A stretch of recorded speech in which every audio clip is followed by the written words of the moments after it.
ఈయన మంచి ఫ్రెండ్లీగానే ఉండేవాళ్ళం, అలాగే బయటకు వచ్చాం. ఇంకా నబీల్, నేను యాక్చువల్ అక్కడ బెస్ట్ ఫ్రెండ్ ఎవరైనా ఉన్నారంటే నాకు నబీల్, ప్రేరణ, వీళ్ళతోనే ఎక్కువగా నేను మాట్లాడుకుంటూ ఉండే. బేబక్క బయటకు వచ్చిన తర్వాత నబీల్తో అసలు ఇప్పటిదాకా మాట్లాడలే, నాకు తెలిసి ఇప్పటిదాకా మాట్లాడలే, మావాడు ఫోన్ చేయలే. ఇన్ఫ్యాక్ట్ ఇంకా మణికంఠతో సోనియాతో వీళ్ళతో ఎక్కువ టచ్లో ఉన్నాను. ఓడలు బళ్ళు అవుతాయి, బళ్ళు ఓడలు అవుతాయి అంటారు చూడండి, ఆ టైప్లో. మేబీ తను వరంగల్ వెళ్ళిపోయాడు, ఏదో హడావిడిలో ఉండుంటాడు. బట్ నిఖిల్ కూడా ఇప్పటిదాకా మళ్ళీ మాట్లాడలే. అక్కడ ఉన్నప్పుడు చాలా బాగా మాట్లాడేవాళ్ళు అందరూ.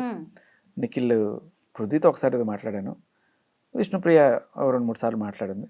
అండ్ అగైన్ ఇలా ఉండేవాళ్ళు. అదే చిన్నపిల్లగా ఉంటుంది. అండ్ అంతే. వీళ్ళల్లో ఇప్పుడు ఆర్డినెన్స్ ఎవరైనా ఏంటంటే నిఖిల్, పృథ్వీ ఒకసారి మాట్లాడాడు, నిఖిల్, నబీల్ టాప్ 3లో. గౌతమ్ మళ్ళీ ఈజ్ రెగ్యులర్గా టచ్లో ఉంటాడు, మాట్లాడుతుంటాడు.